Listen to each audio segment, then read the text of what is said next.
A lot of this isn't going to make sense to you, and I'm sorry about that. I'm just going to start at the beginning, with the house.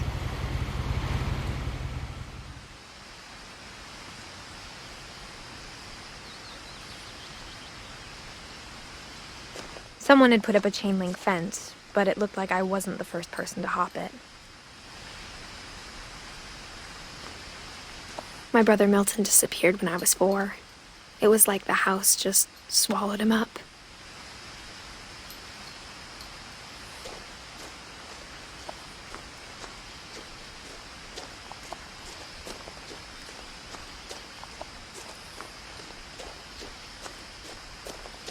I lived here until I was 11, but I wasn't allowed inside half the rooms.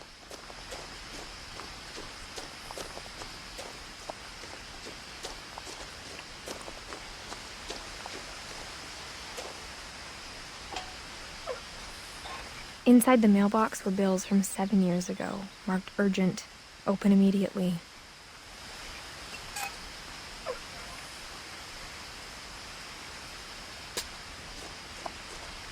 I hadn't been back since my brother Lewis's funeral.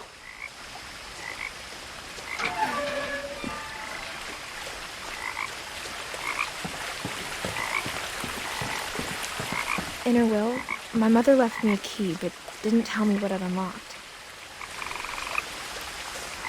Maybe she thought I'd know, or she thought that the mystery would be enough to bring me back.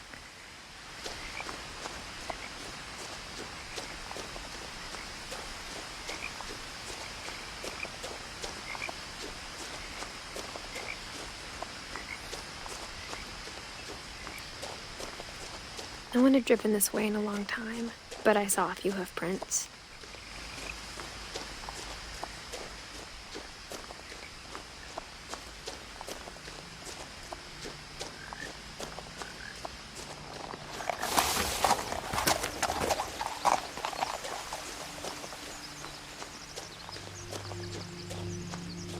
The truth is, even after I inherited the house, I never thought I'd come back to it. But now I had questions about my family that only the house knew the answers to.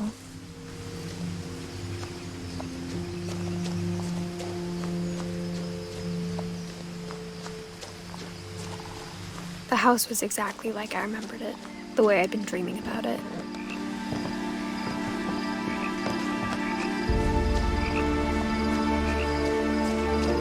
As a child, the house made me uncomfortable in a way I couldn't put into words. Now, as a 17-year-old, I knew exactly what those words were. I was afraid of the house.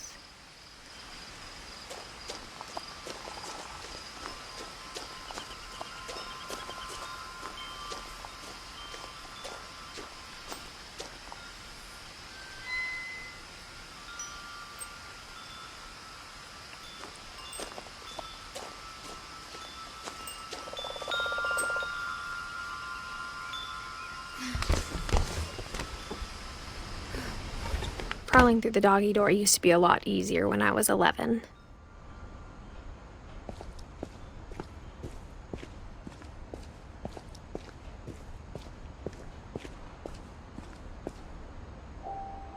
The power had been turned off the night we left.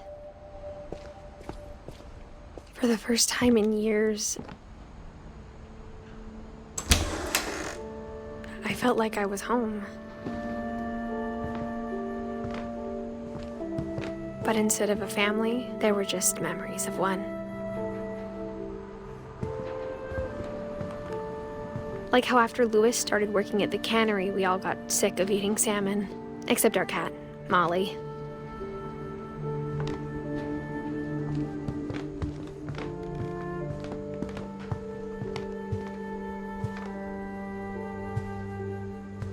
The table was still a wreck from the night we left.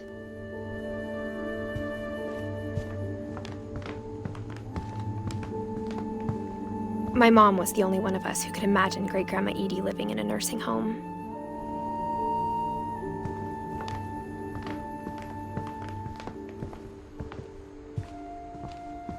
Nothing in the house looked abnormal. There was just too much of it, like a smile with too many teeth. Even the fireplace had a story. Edie told me the bricks came from the original house, after it sank.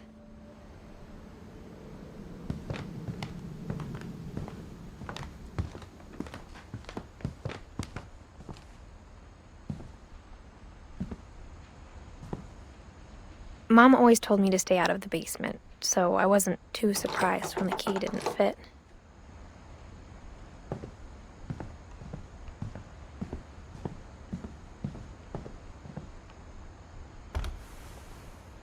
Edie told me once that every Finch who ever lived is buried somewhere in the library.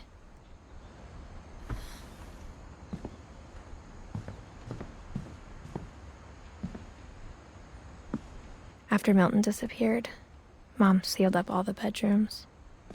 Then Edie retaliated and drilled peepholes.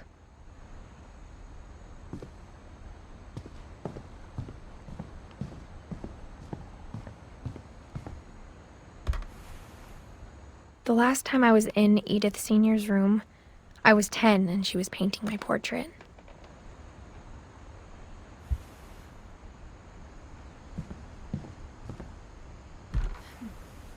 My Grandpa Sam spent 7 years sharing a room with his dead brother, Calvin.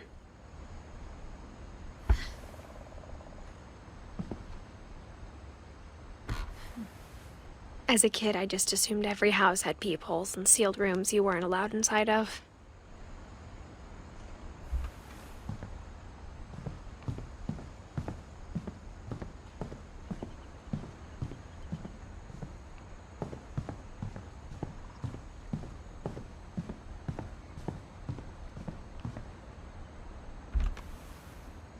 Molly always seemed like a girl I could imagine being friends with, if she hadn't died in 1947.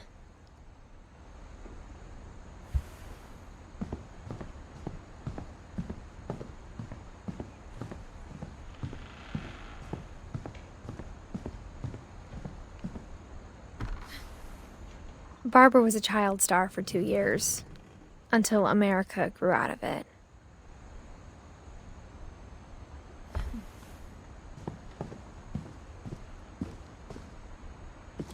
Mom must have locked the third-floor stairs on the night we left.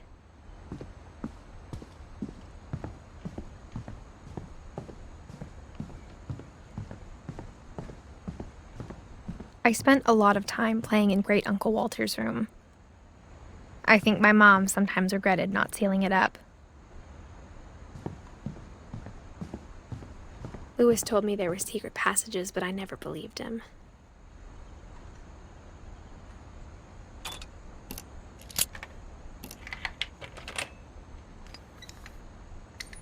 Turns out, my mom was really good at keeping secrets. Now it was time to find out what my mom had been afraid of.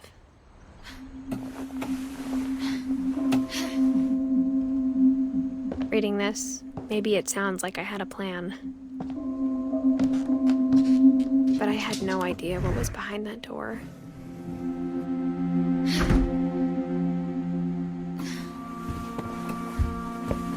Just like I had no idea where all this was gonna lead.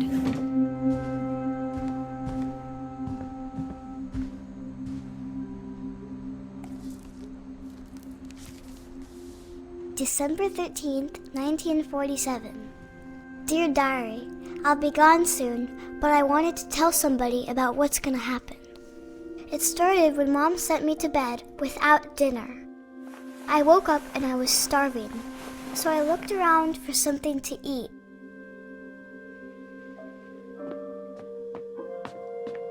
The gerbil food was dry, but I didn't mind it.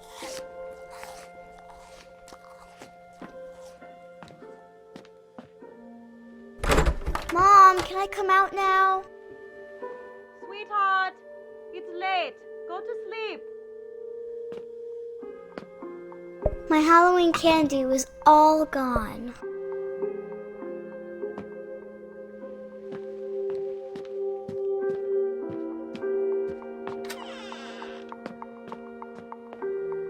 I kept eating and eating.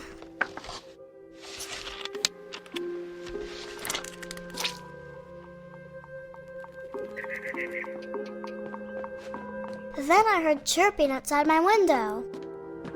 It was a barn swallow going back to her nest. I reached out for her.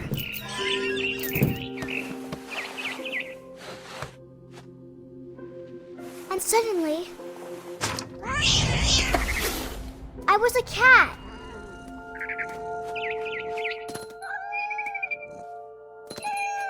I tried to be quiet, but the bird was really scared.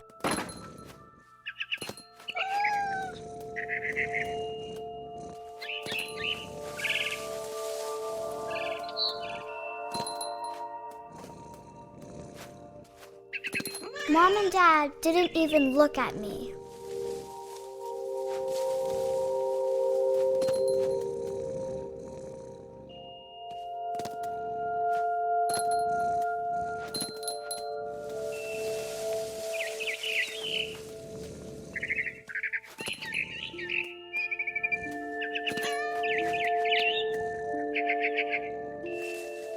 I jumped and I almost got her.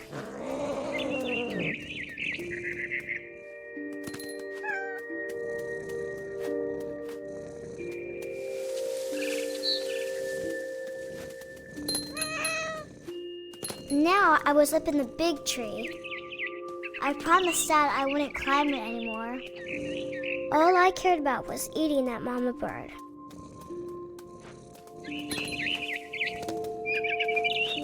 I gobbled her up. And suddenly, I was an owl. First, all I heard was the wind. Then I heard little teeth nibbling in the grass.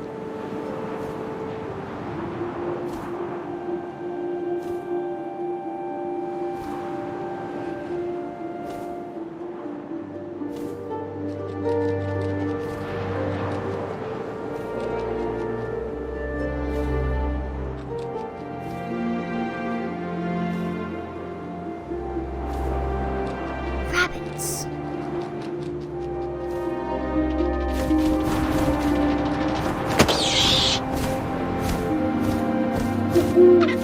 I imagined his face looking up and seeing mine through my talons. I swallowed him up, and I didn't chew one bit. Then I flew off to find something bigger.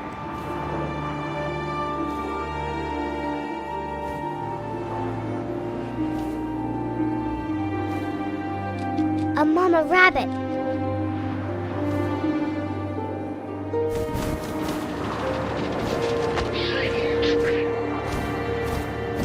She was almost too big to carry. I started choking, but I couldn't stop eating. And suddenly, I was a shark.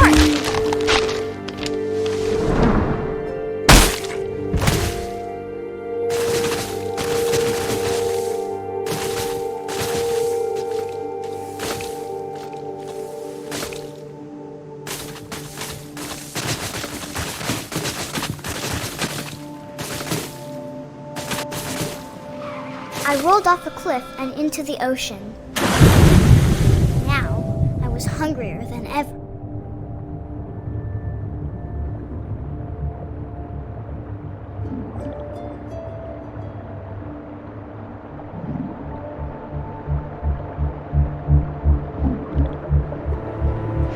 I wanted fat, juicy seeds. I tore off her flipper, and it tasted really good.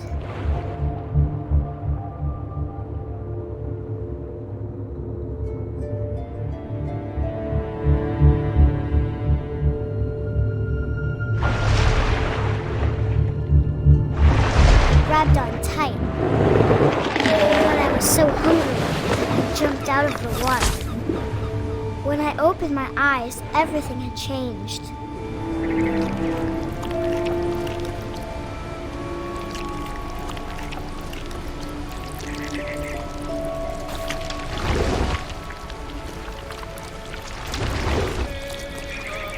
Now I was a monster, and I smelled people everywhere.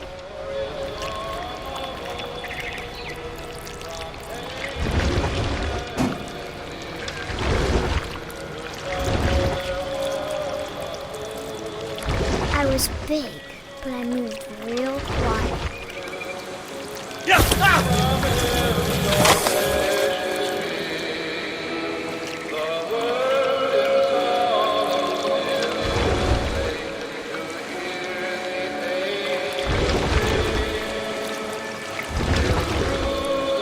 I wanted to stop, but also I didn't.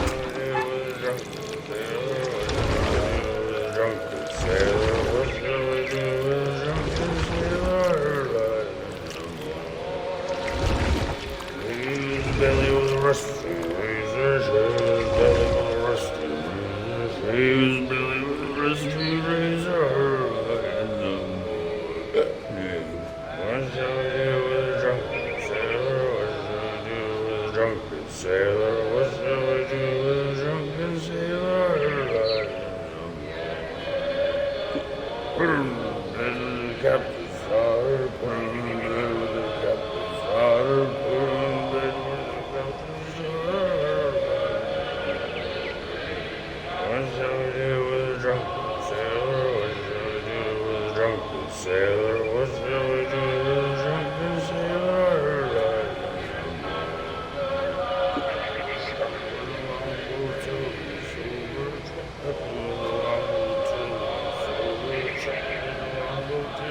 shall we do with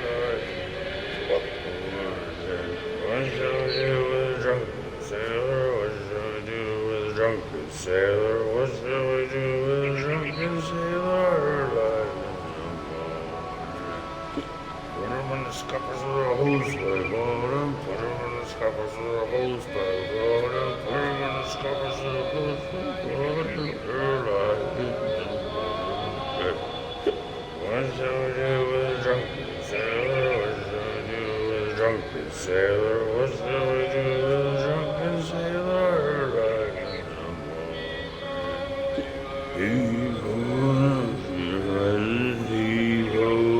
She rises, he goes up, she rises,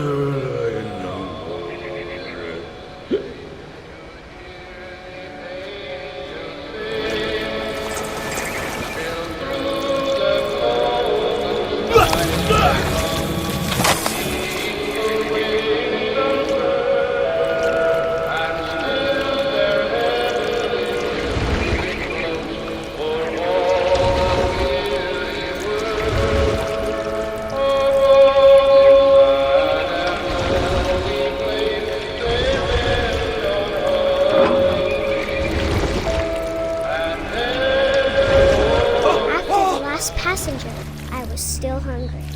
And across the water, I smelled something new. Something I had to have, so I swam towards it.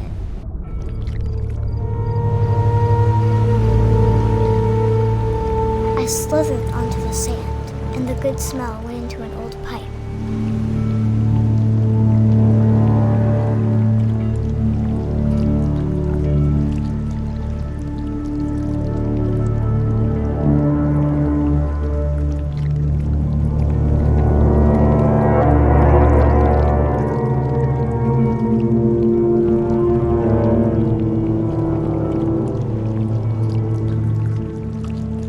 I got closer and closer.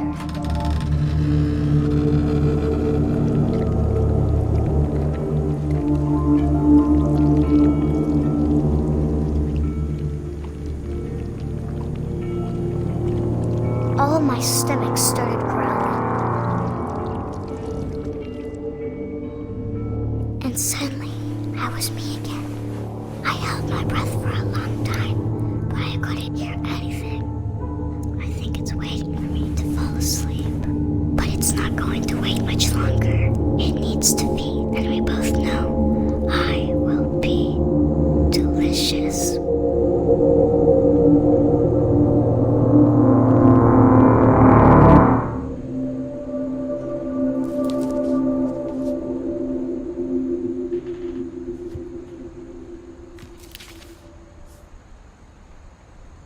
I'm not sure if I believed all of that, but I'm sure Edie would have.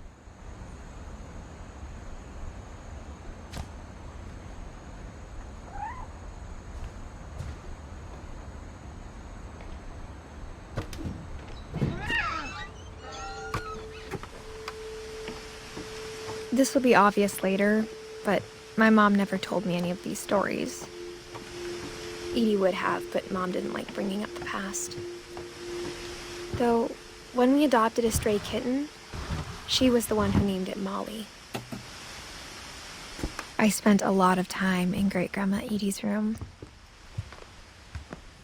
When Edie told people Sven was killed by a dragon, she could also have said he was building a dragon-shaped slide that collapsed.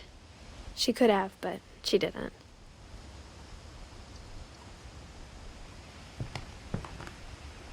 One summer, they evacuated the island, but Edie refused to go.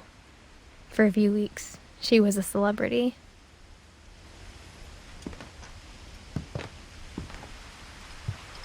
Edie gave a big interview about a mole man living under the Finch house. My mom was furious.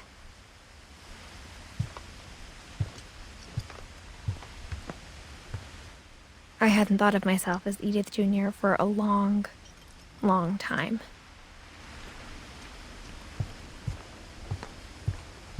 Louis died a week before we left, but Edie had already started to memorialize him. Edie knit me a new pair of gloves every year, just in time to replace the old ones. Her room was like a museum. For 500 years, the Finches have been famous throughout Norway for their fortune and misfortune.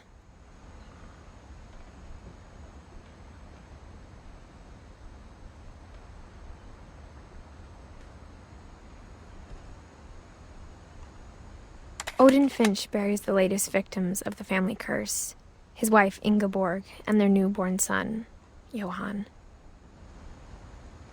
On January 7th, 1937, he set sail with his family and his house, hoping to leave the curse behind. But 40-foot waves off the coast of Washington send the house and Odin to the bottom of the sea. Odin's daughter Edie, with husband Sven and baby Molly, step ashore on their new home, Orcas Island. Odin Finch is the first to be buried in the new family cemetery. His daughter Edie is already dreaming of a new Finch house.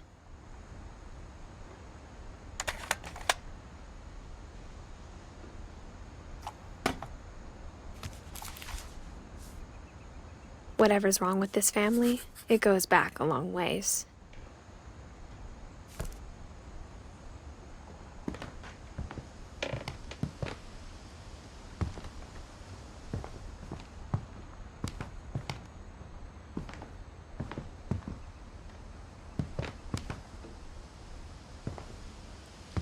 Great-Grandma had always been the family's biggest fan.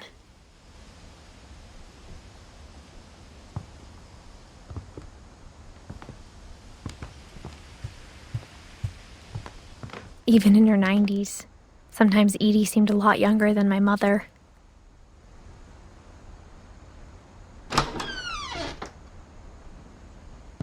The only trace Grandpa Sam's first wife Kay left on the house was the pink bathroom. It was a pretty big trace.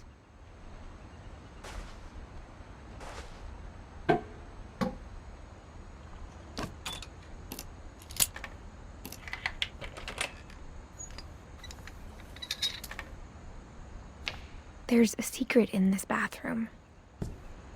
It's in the last place you would look. It isn't in the cupboard. It's hidden in this book.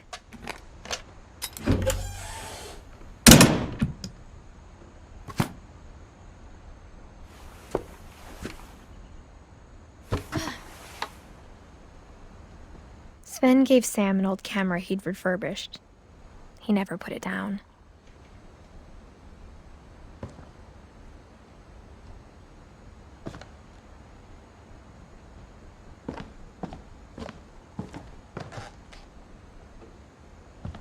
From the paintings on the wall, it was clear my brother Milton had been here before me.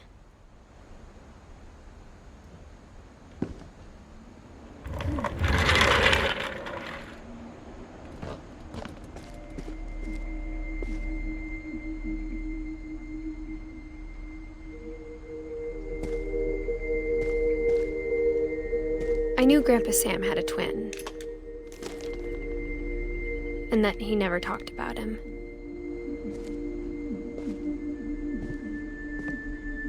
I guess my grandpa didn't like history any more than my mom did.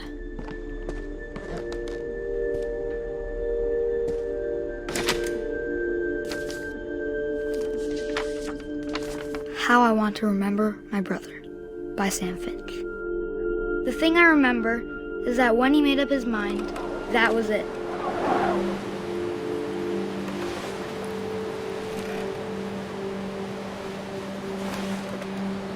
My brother said he'd die before he ate another mushroom, and he did. At Barbara's funeral, we swore we'd never be afraid again, and he wasn't. I think Calvin always wanted to fly.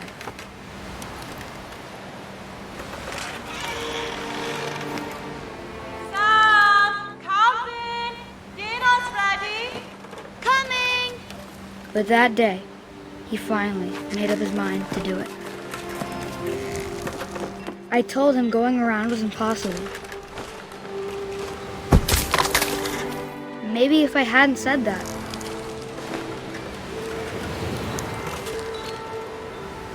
Calvin! I'm not gonna tell you again! maybe if the wind hadn't picked up, then maybe he'd still be here. But I doubt it. I think he'd already made up his mind. That's what I want to remember about my brother.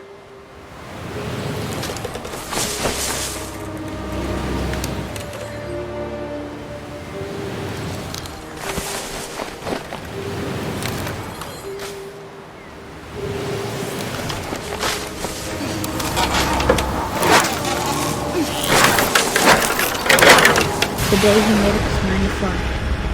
And he did.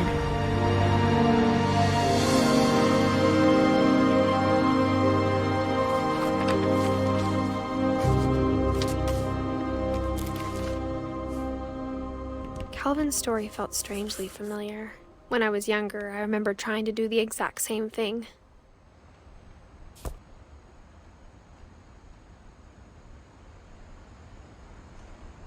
After the funeral, Edie roped off Calvin's half of the room.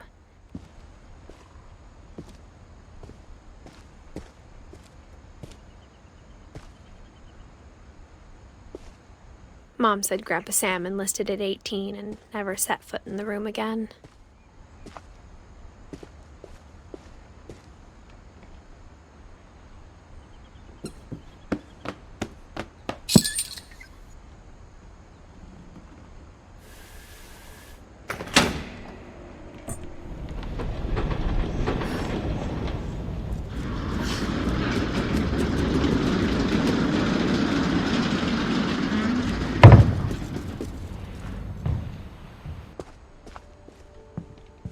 The passages were a pretty tight fit.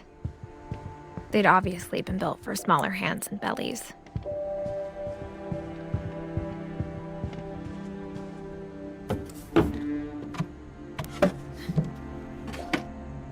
Growing up, I always thought of Barbara as a child star. And never thought about how hard it must have been for her afterwards.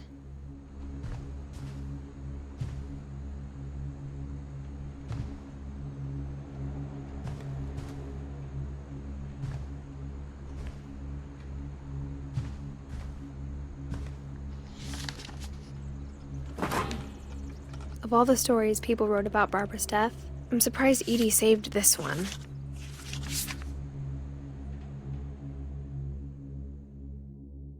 Old Jack here with another ghastly tale inspired by America's most unfortunate family.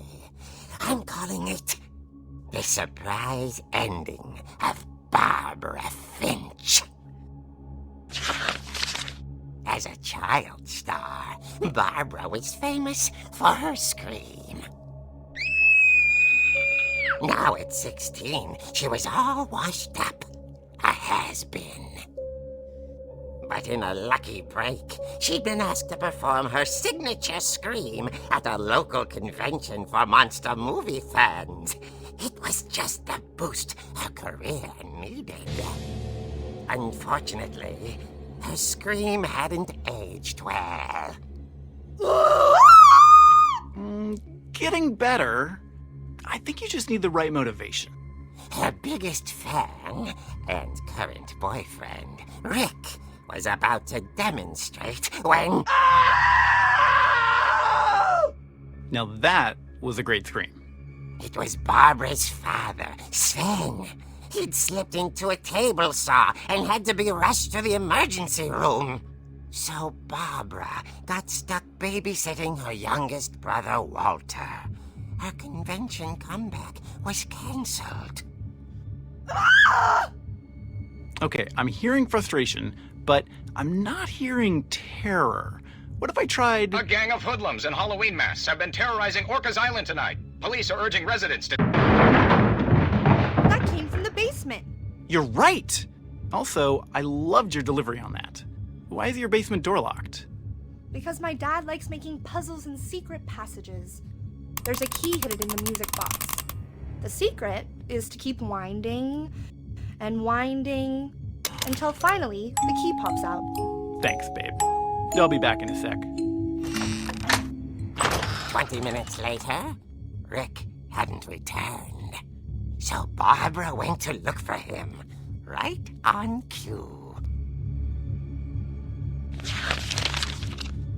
She reached for the music box.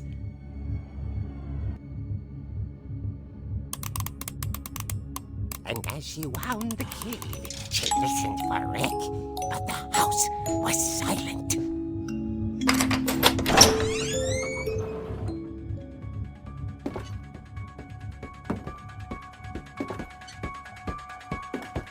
She found Rick's crutch and imagined the worst.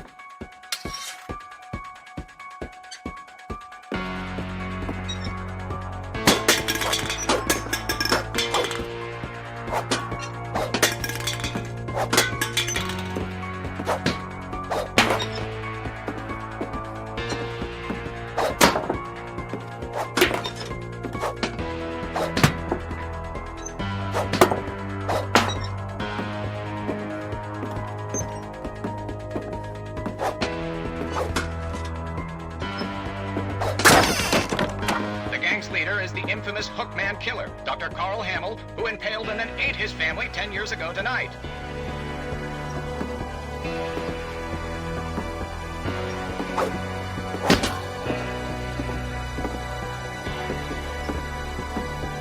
The old fridge rattled and grew still.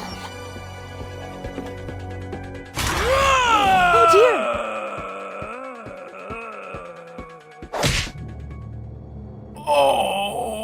Rick? Barb, relax. I was just trying to scare you to help you find your scream. Well, I'm not scared, Rick. I'm furious. Then act furious. All I'm getting from you now is that you're hurt and confused and She threw him out, but she kept a little something to remember him by. Barb, have you seen my other crutch? And she was still holding it when she fell asleep watching the late picture show. Hours later... Barbara! Walter, what's going on up there? Ah! Okay, I'm coming up, but if this is a trick, you're dead, Walter.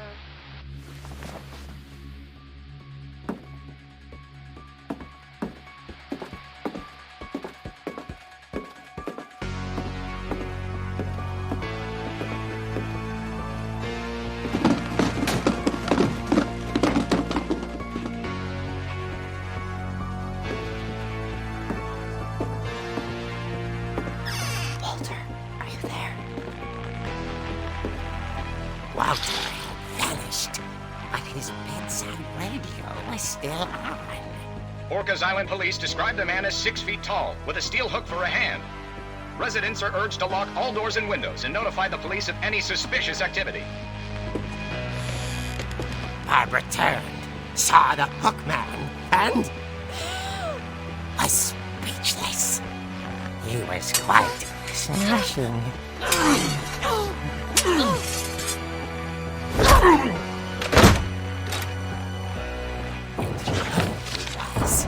He couldn't get enough of Barbara. Okay, Barbara, there's gotta be another way out of here.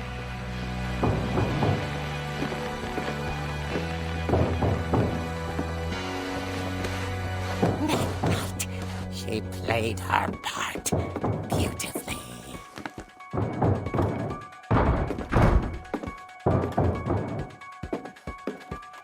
Molly's door hadn't been opened in years. The hinges groaned.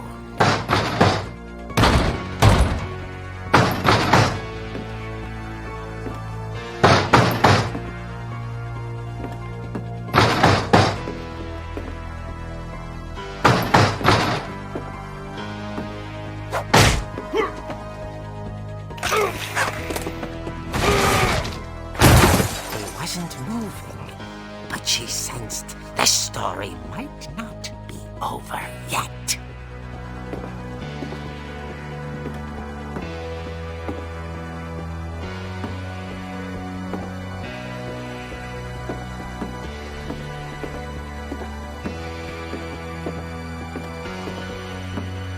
The hookman had vanished. She listened for his breathing, but all she heard was...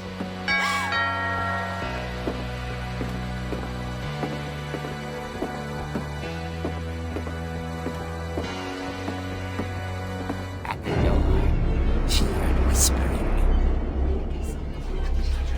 It was coming from inside the house.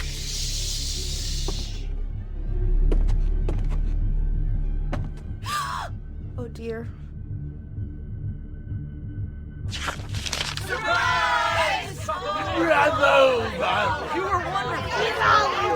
The monsters had come to surprise her. For Barbara, it was a dream come true.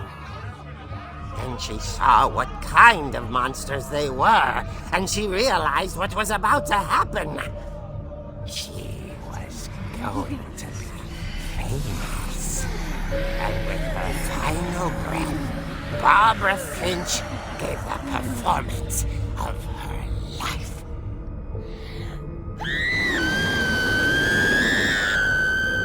I wasn't there myself, but I hear Barbara was magnificent. Poor girl. She had a taste for stardom. But unfortunately, so did her fans. Of course, the police blamed it all on poor Rick, who disappeared the same night. And little Walter, hiding under his bed the whole time. He took it all pretty hard, but that's another story.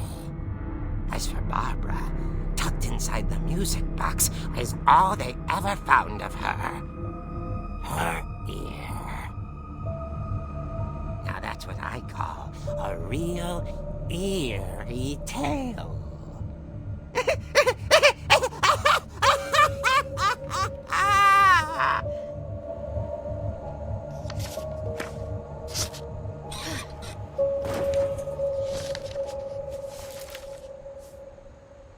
Edie told me all Barbara wanted was to be remembered, as absurd as that comic was. Maybe what Edie saw was a happy ending.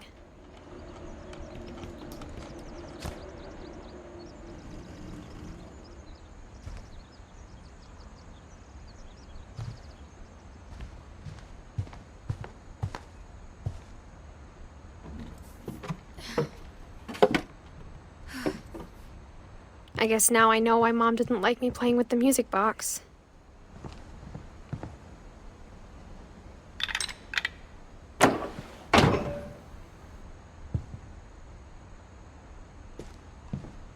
Whenever people ask me about my family, the first thing they always want to know about is Barbara.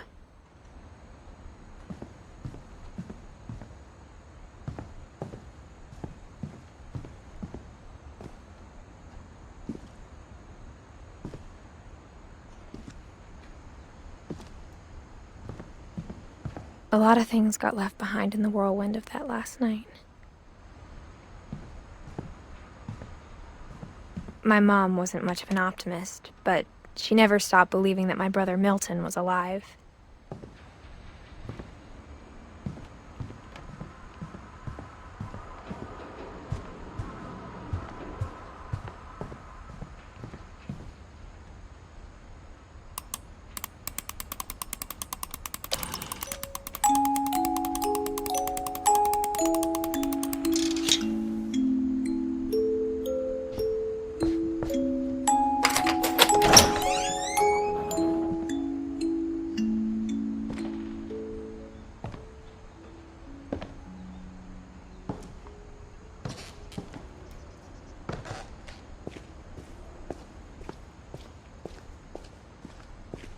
Mom said the basement was off limits, unless I wanted another tetanus shot.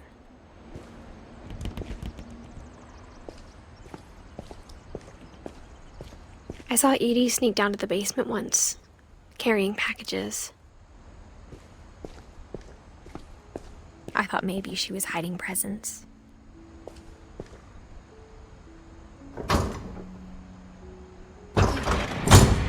It turned out she was hiding a lot more than that.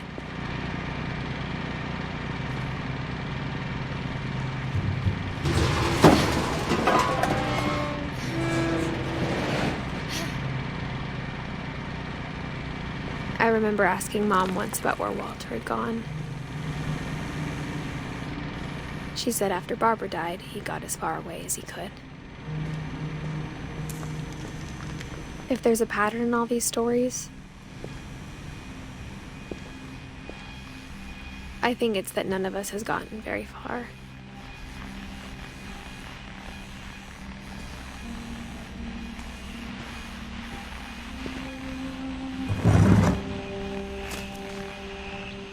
Goodbye, everyone. I can't believe I've been down here for 30 years. On that first day, after the shaking started, I didn't think I'd survive a week.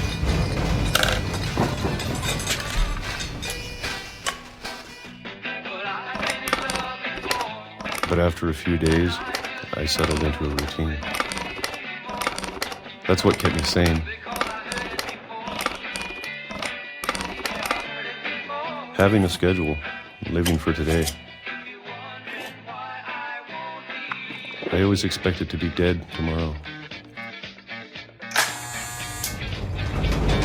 But if you wait long enough, you get used to anything.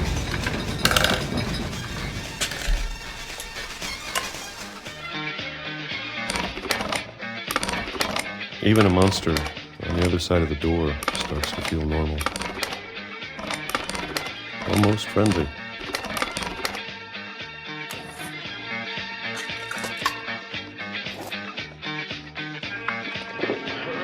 And then one day, everything just stopped.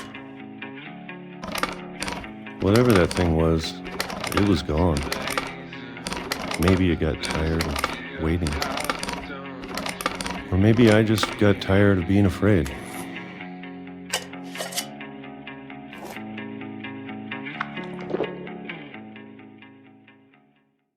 It's been a week now, the longest in 30 years.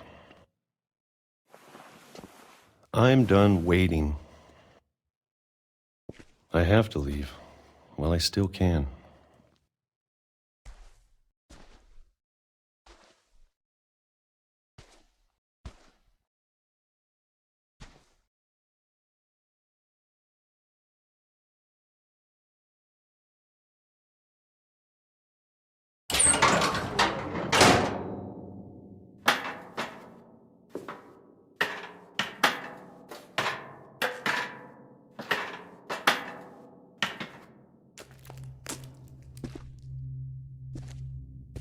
I know it's out there somewhere.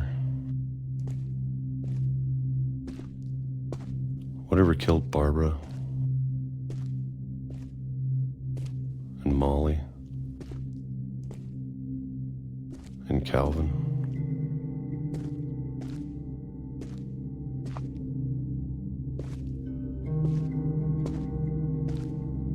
Maybe this is all a mistake.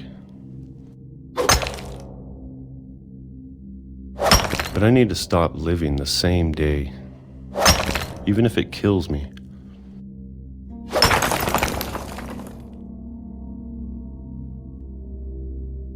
Whatever's out there, I want you to know I'm ready for it.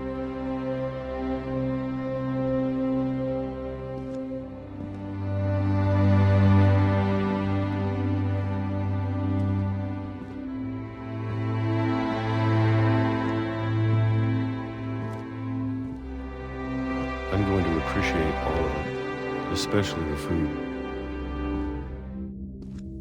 I don't mind if I only have a year left, or a month, or a single week. I'd be happy with one new day. I can already imagine the sun on my face.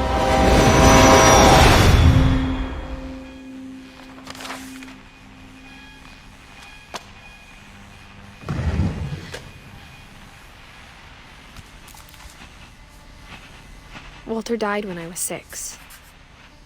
I can't believe my mom never told me he was down here.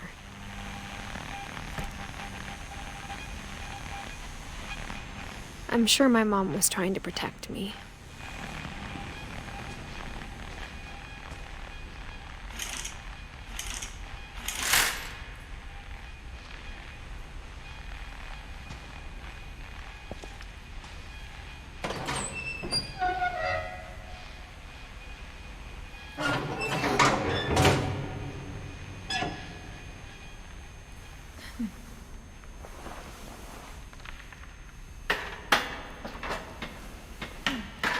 Maybe she was afraid I'd end up like Walter.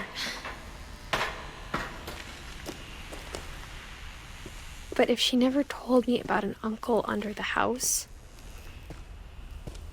I can only imagine what else she was hiding.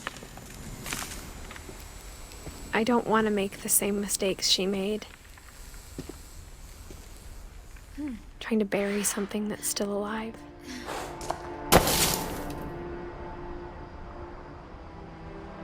Now that there's only one of us left, or maybe 2, I thought it was time I heard the stories for myself and found out what happened to everyone else. But now I'm worried the stories themselves might be the problem. Maybe we believed so much in a family curse, we made it real.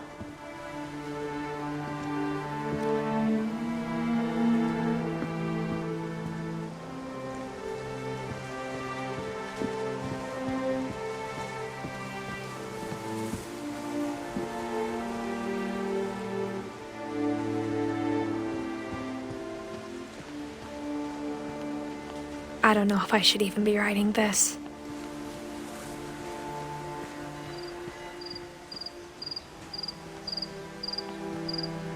Maybe it'd be better if all this just died with me.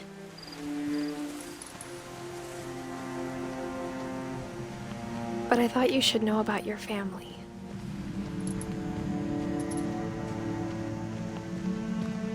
And the history you're a part of.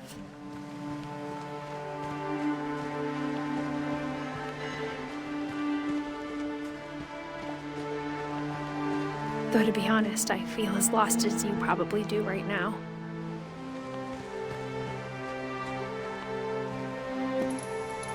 I think the people in these stories believed them, for what that's worth.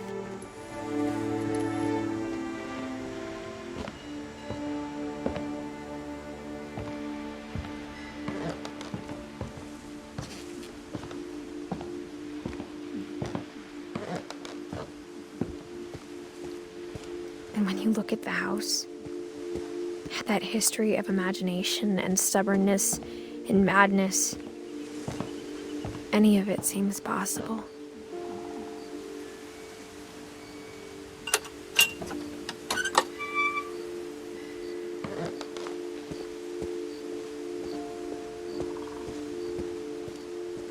I think we've been surrounded by death for so long, we've just gotten used to it.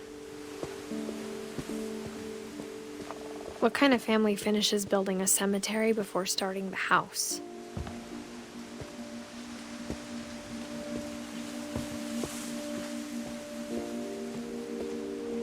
It's embarrassing for me to admit this, but the pet cemetery made me more uncomfortable than the human one. 3 of the gerbils were mine, and 2 had been my fault.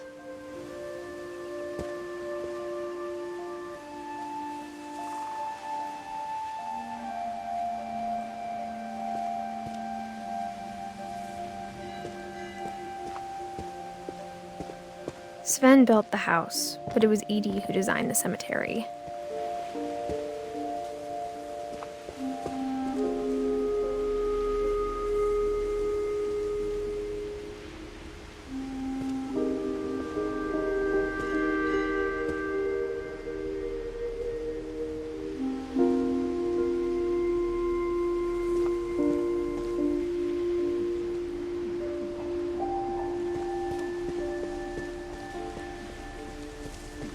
I'm sure Odin's monument had been Edie's idea. My mom was always trying to move on, but for Edie, the past never went away.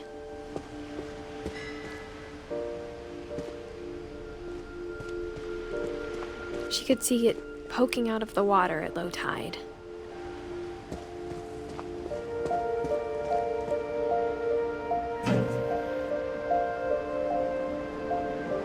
Edie said she dreamed about the old house every night.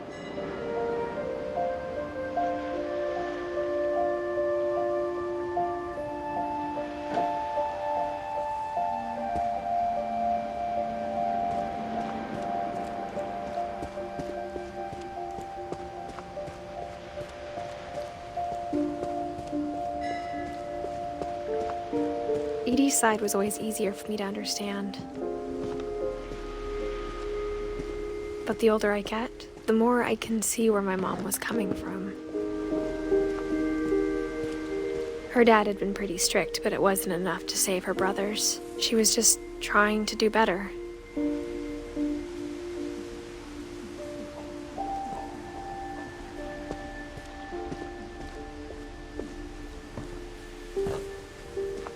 She lost 2 of her brothers, just like I did. I get why she tried so hard to protect us.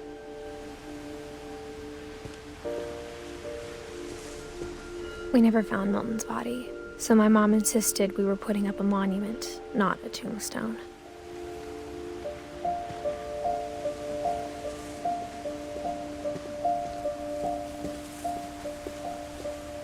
There's so many things I wish I could ask my mom now.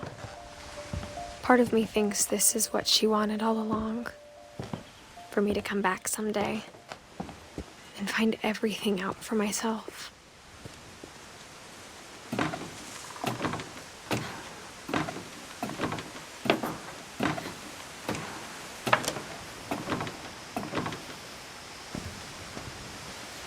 But looking back on it now, if she told me there was going to be so much climbing, I never would have come when I was 22 weeks pregnant.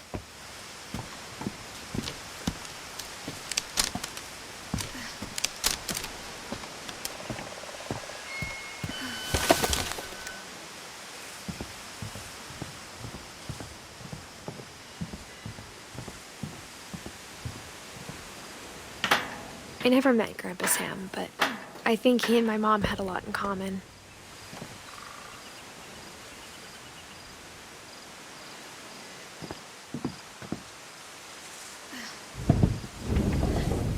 They were both pretty intense.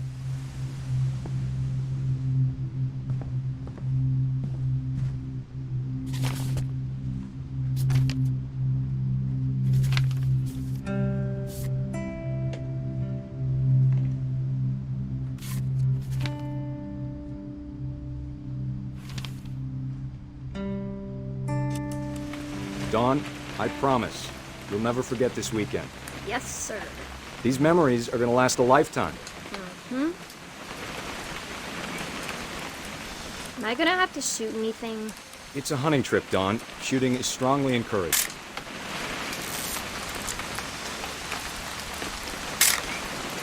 Shouldn't we be leaving? Just want to get a shot of you, Dawn, then we can take off. Not quite.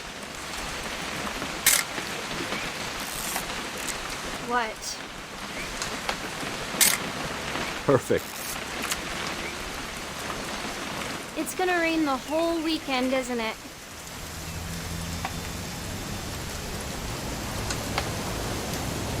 I will never forget this weekend, Dad. That's okay, got it. I'm gonna take some pictures, okay? Just be careful. The camera's older than you are.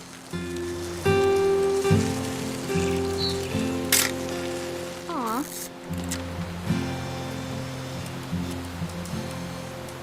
You're right, Dad. It's starting to clear up.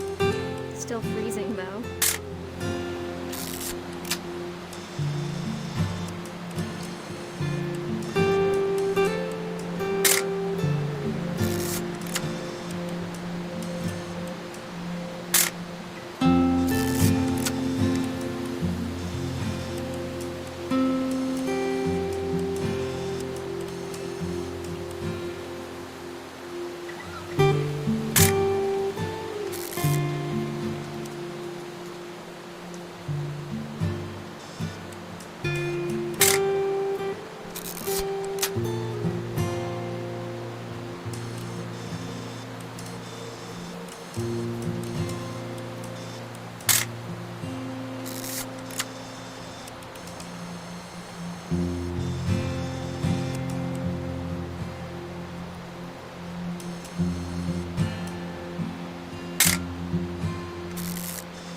Definitely should not have drunk all that coffee. Hold still while I take a picture of you. Hey! That's a keeper. I'm just saying, I'm not always gonna be here, Dawn. You'll need to remember this stuff, if you want to survive. I'll be fine, Dad. You know who else thought he was gonna be fine? Some guy who died. Dawn, I'm being serious. I know, Dad. You're always serious. Dad! Good eyes, Dawn. Before you take the shot, let me get a picture of you.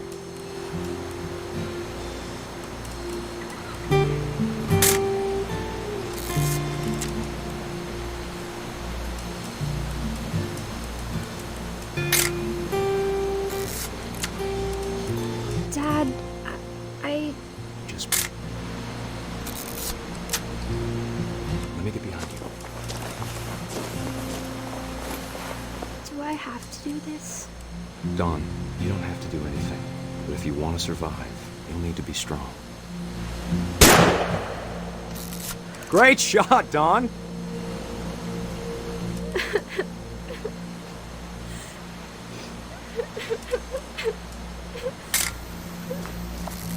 I'm proud of you, Dawn. Always remember that, okay?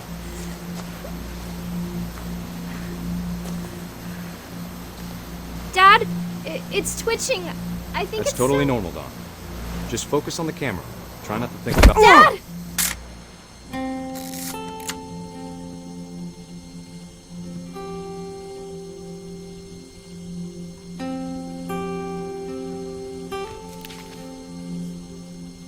Of all these stories, that's the one I wish most that my mom had told me.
father never hit us kids, at least not very hard, before the day my brother said with teenage disregard that he'd be dead before he'd see a wedding in our yard.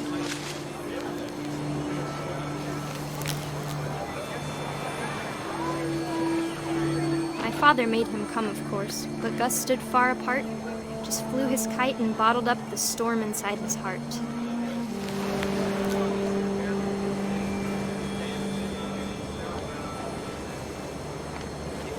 I tried to talk him out of it, but though he'd never met her, "We don't need a stepmom," were the words that I now pronounce you husband and wife. You may kiss the bride.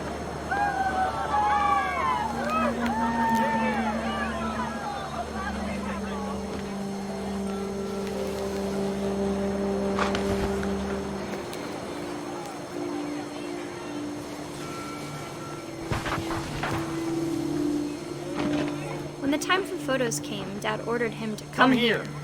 But Gus declined, and as a sign held up his middle finger.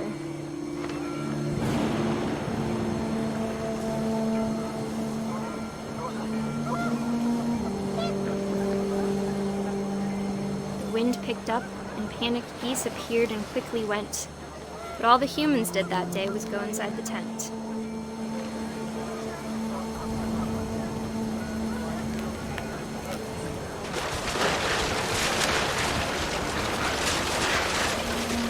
The rain came down in buckets then, but no one seemed afraid that nature might destroy the tent our dad had crudely made.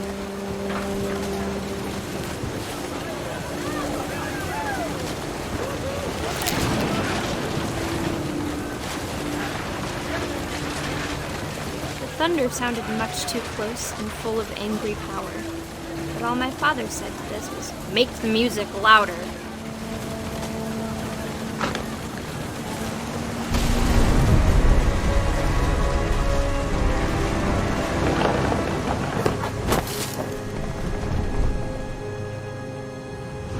I wish that I could truly say I thought about you on that day. Out there on the beach alone, just you, the wind, the sea, and foam.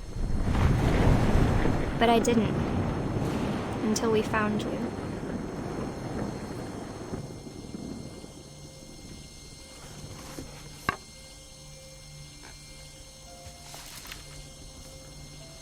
She never talked about him, but Mom told me once if I was a boy, they were going to name me Gus.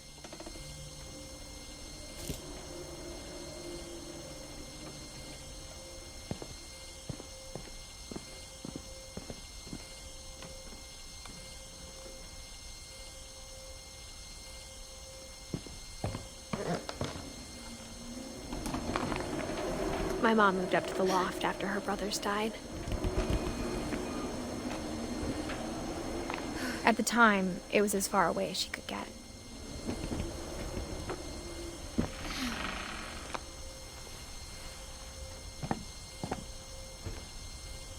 Religion was another thing my mom never talked about, but I think it helped her a lot after her dad died.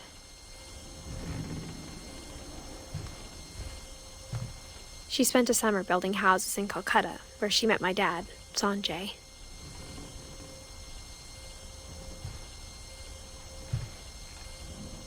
My mom moved to India a week after graduation and got a job teaching English. Louis was born a year later.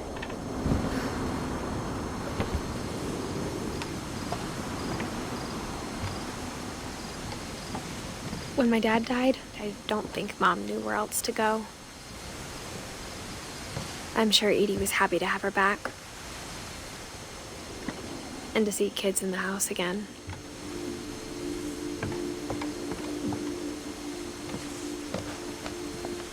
The house had to get a little bigger, but Edie was used to that.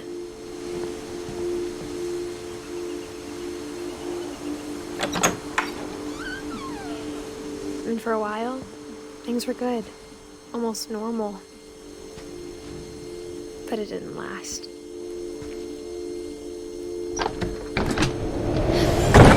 The beginning of the end was Milton's 10th birthday, when Edie gave him a castle.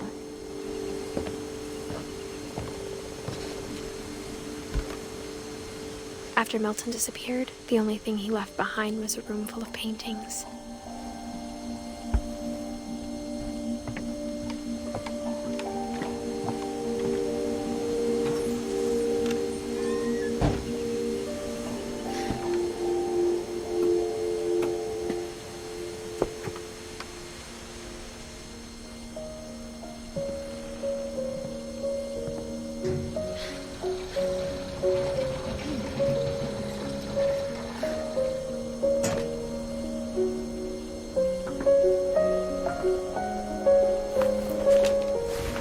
Milton Finch in The Magic Paintbrush.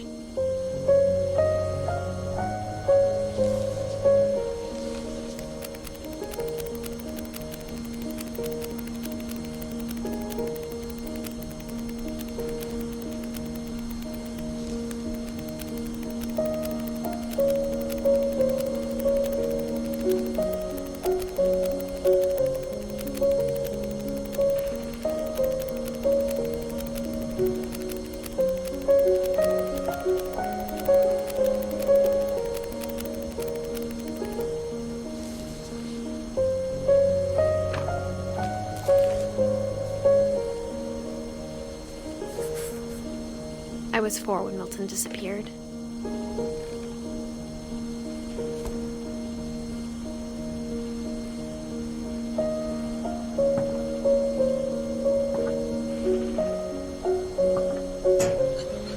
Mom spent months searching for my brother. Then she sealed the doors.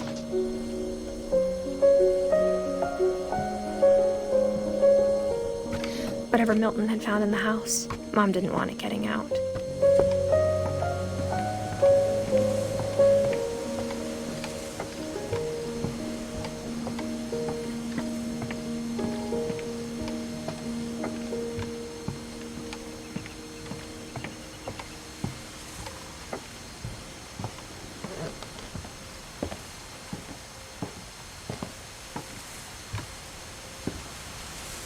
Mom definitely blamed Edie, but I think Louis blamed himself. After he graduated, he just spent more and more time in his room, until Mom got him a job at the cannery. Everyone always told me to stay out of Louis's room, except Louis.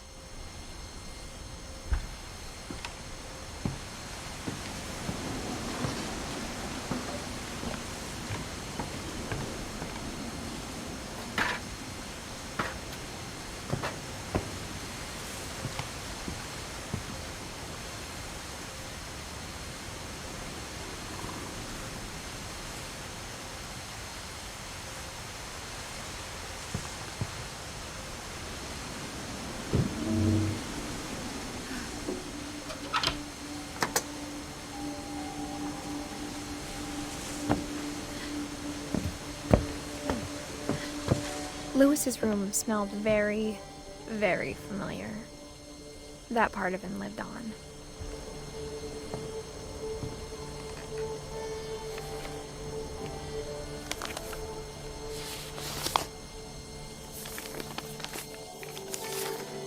Dear Mrs. Finch, as Louis's psychiatrist, I can understand your desire for an explanation. As I see it, the trouble began in January, shortly after we convinced your son to seek treatment for substance abuse. Newly sober, I believe Louis first noticed the monotony of his daily life.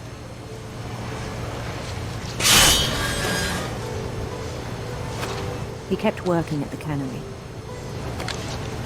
but he withdrew part of himself. In our sessions, I saw the same behavior. His mind began to wander. I asked him to describe it. He said he started small,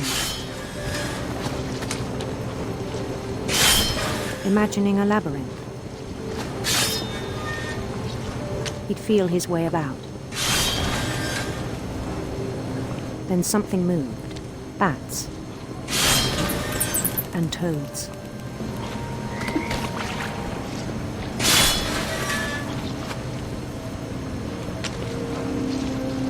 And things that have not names. He knew it was all in his head. But he took it very seriously. I had hoped he'd find himself.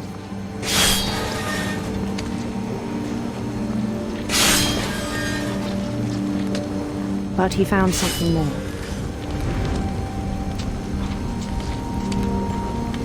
I worried about him then, daydreaming at the cannery. I spoke with his boss, but he said Louis had become a model employee, methodical, tireless, focused. Like a whole new Lewis. So I let him go on.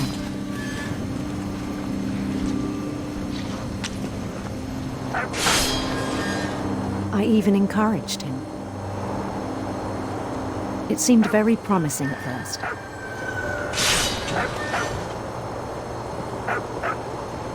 He told me he'd made a new friend.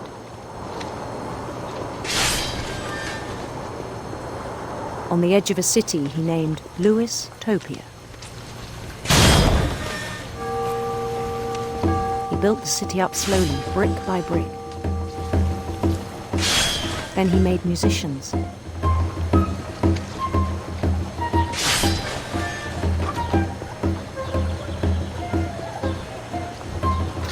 And songs for them to play. He talked about starting a band. And he was always humming something. Every day his imagination grew stronger.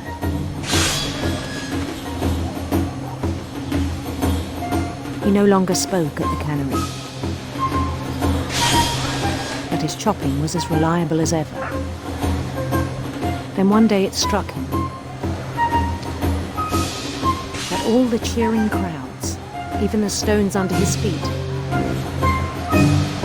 were all in his imagination. So he could do whatever he wished.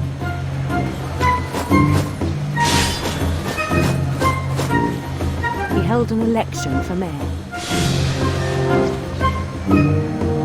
And he won.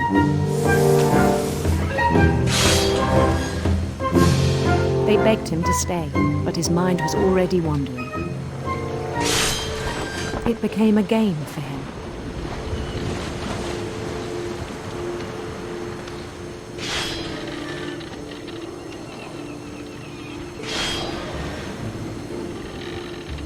He'd conquer a city, then immediately push on. New Louisville. St. Louis. He started drifting away from our reality.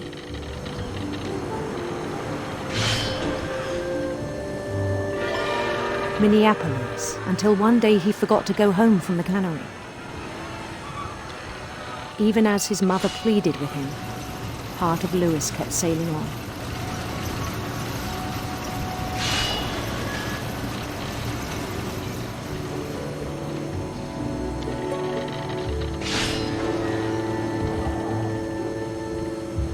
In Lewisburg, he heard rumors of a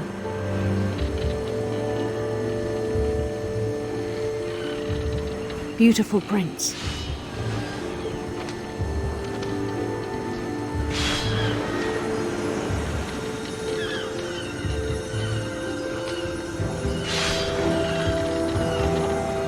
The prince was on his own quest for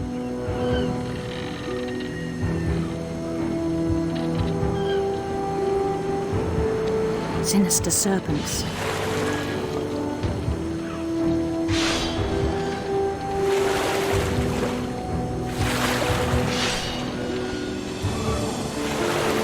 He followed the sound of his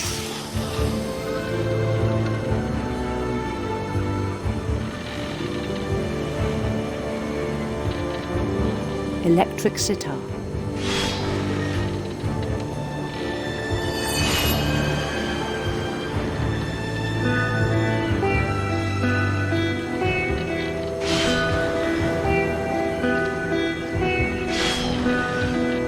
His chase led him to a golden palace east of the sun and west of the moon. Even then, his logic remained sound.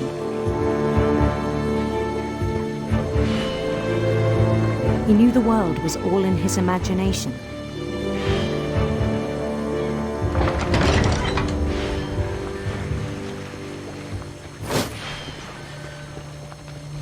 But he was so proud of having created it. In his own eyes, he'd become something greater than a king.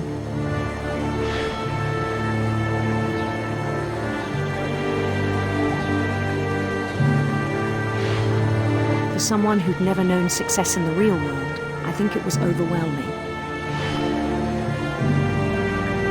And then it struck him that the real Lewis was not the one chopping salmon, but the one climbing the steps of a golden palace.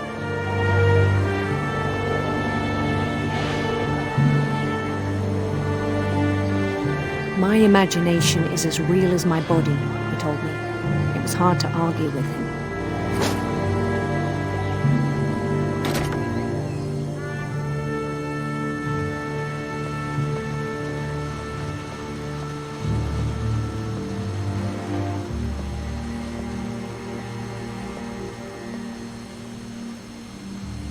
I began to forget the world we know.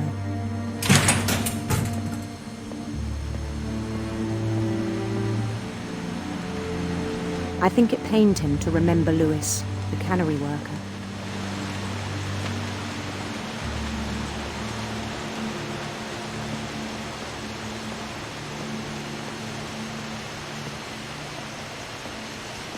He began to despise the man with a royal contempt.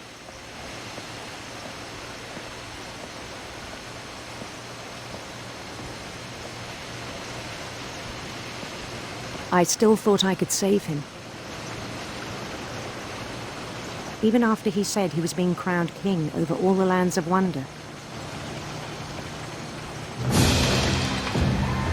The palace would be packed with his companions.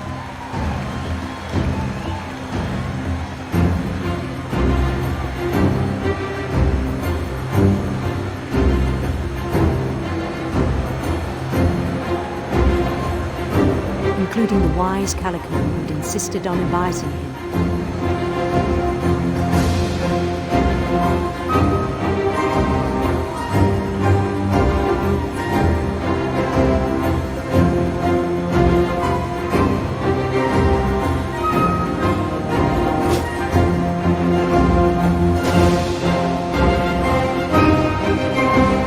His prince waited, holding his crown.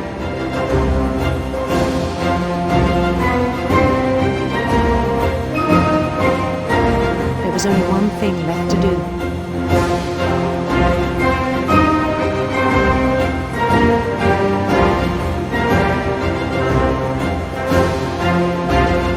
Bend down his head.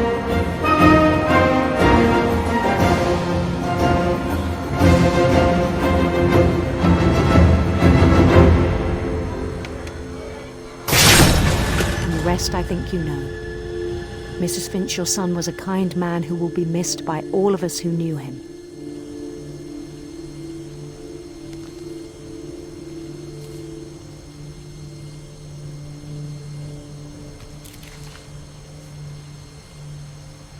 My brother was really cool. I wish you could have met him.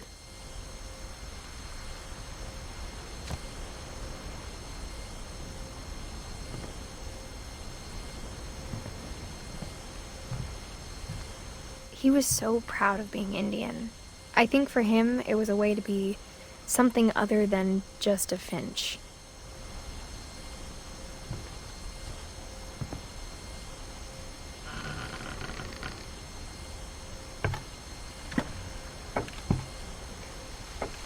On the way back from Lewis's funeral, my mom told me to start packing.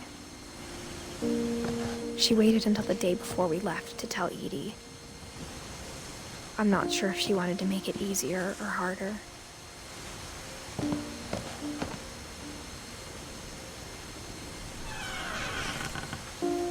I wish we'd stayed. But I understand why we left.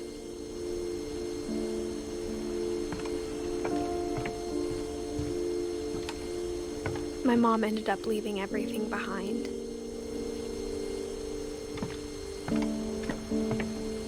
What happened that night had been coming for a long time. Maybe it should have come sooner.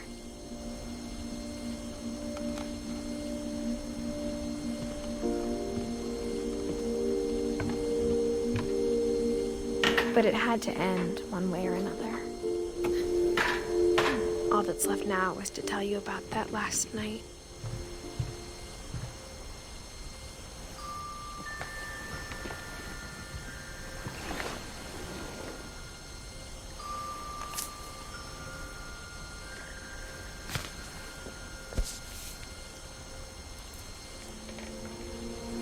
That whole last day, Edie just watched us pack and didn't say a word. Until supper, when she raised her glass and said, "To our final night together, and all our final nights apart." Grandma, you know what I said about alcohol. Some of your medications are very Edith, specific. I left a present for you in the hallway. Why don't you go open it? The grown-ups have to argue now. I'm sorry, you're right. We're all leaving tomorrow. Let's just enjoy our last... I'm not leaving. Edith, you're excused.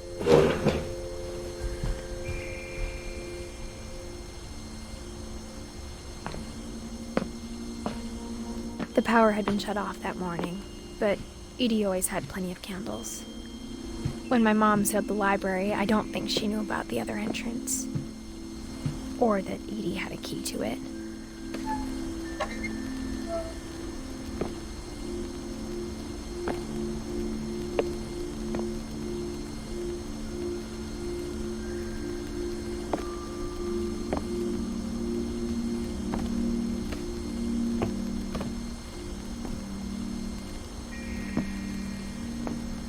The thing you're afraid of isn't going to end when you leave the house.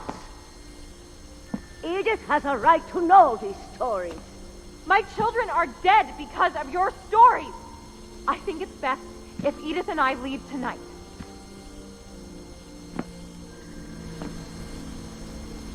We'll have the nursing home send a van for you in the morning, okay?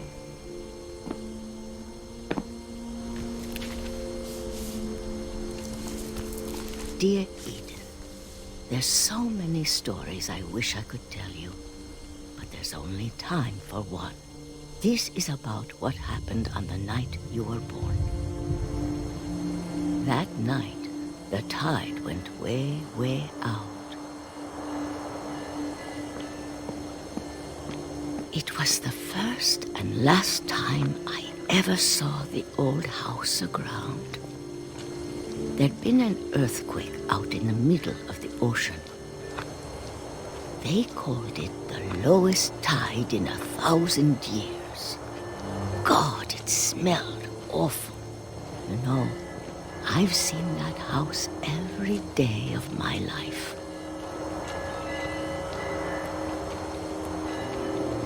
But I never thought I'd go back to it.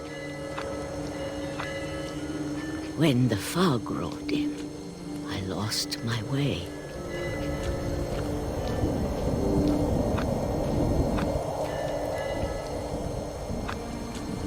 I got turned around.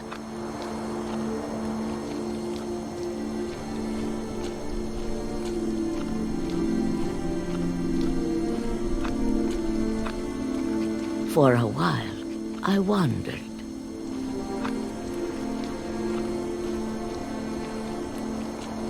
I started seeing things.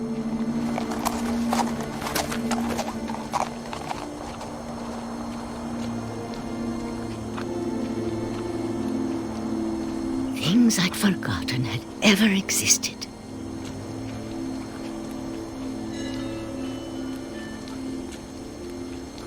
But when I saw them, they felt like old friends. That night, a lot of things came back to me. Or maybe I came back to them.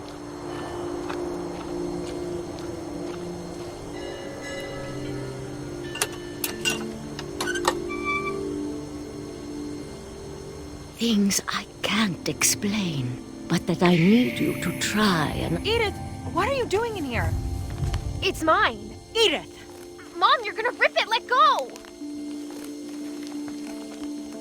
I kicked and screamed, but Mom dragged me to the car. I never saw Great-Grandma Edie again.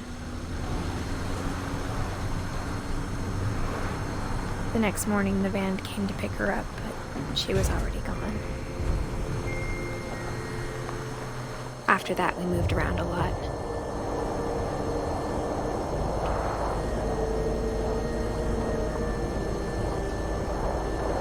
We both tried to make the best of it.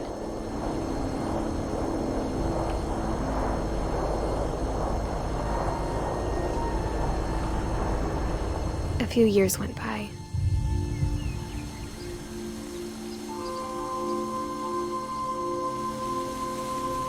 My mom didn't like to talk about it, but she started getting sick a lot.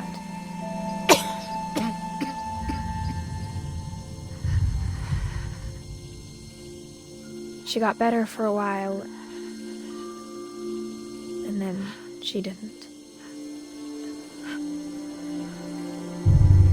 And then I was alone.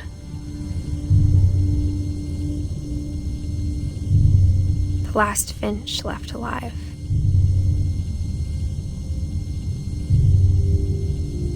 Until I found out about you. I'm still not sure what to tell you about all this. If we lived forever, maybe we'd have time to understand things. But as it is, I think the best we can do is try to open our eyes. And appreciate how strange and brief all of this is.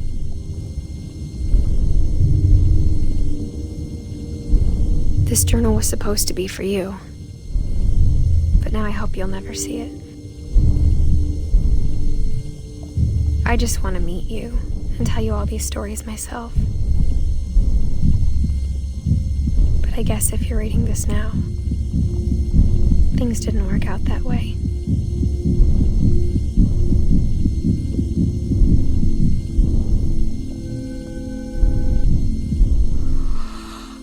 This is where your story begins. I'm sorry I won't be there to see it. It's a lot to ask, but I don't want you to be sad that I'm gone. I want you to be amazed that any of us ever had a chance to be here at all. Good luck.